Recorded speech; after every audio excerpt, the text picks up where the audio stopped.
ज्यांच्या हातात हजारो प्रवाशांचा जीव सुरक्षित असायचा, ज्यांनी आकाशात झेप घेण्याचं स्वप्न नुसतं पाहिलं नाही तर ते जगलं, ते अनुभवी हात आज बारामतीच्या मातीत कायमचे विसावले.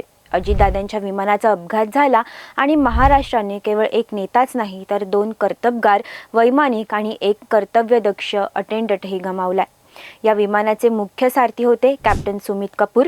कॅप्टन सुमित हे अत्यंत अनुभवी वैमानिक होते. आकाशातील हजारो तासांच्या उड्डाणाचा अनुभव त्यांच्या पाठीशी होता. अनेक कठीण प्रसंगात विमानाला सुरक्षित लँड करण्याचं कसब त्यांच्याकडे होतं. VSR व्हेंचर्सचे एक विश्वासार्ह पायलट म्हणून त्यांची ओळख होती. पण 28 जानेवारीच्या त्या दुर्दैवी सकाळी तांत्रिक बिघाडासमोर या अनुभवी वैमानिकाचं प्रयत्नही तोकडे पडले. त्यांच्यासोबत फर्स्ट ऑफिसर म्हणून होत्या शांभवी पाठक. शांभवी यांची ओळख एक अत्यंत जिद्दी आणि हुशार वैमानिक अशी होती.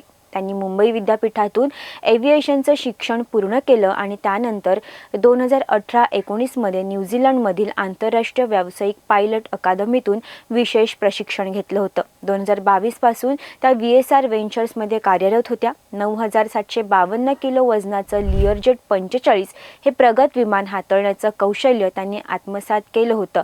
अवघ्या काही वर्षांच्या कारकिर्दीत त्यांनी आपल्या कामाचा ठसा उमटवला होता. अपघाताच्या त्या अखेरच्या क्षणी जेव्हा विमानात तांत्रिक बिघाड झाला, तेव्हा कॅप्टन सुमित आणि शांभवी यांनी विमान वाचवण्यासाठी शर्थीचे प्रयत्न केले असतील यात शंका नाही. विमान धावपट्टीवर न उतरता शेतात कोसळलं याचाच अर्थ लोकवस्ती वाचवण्याचा प्रयत्न वैमानिकांनी शेवटपर्यंत केला असावा.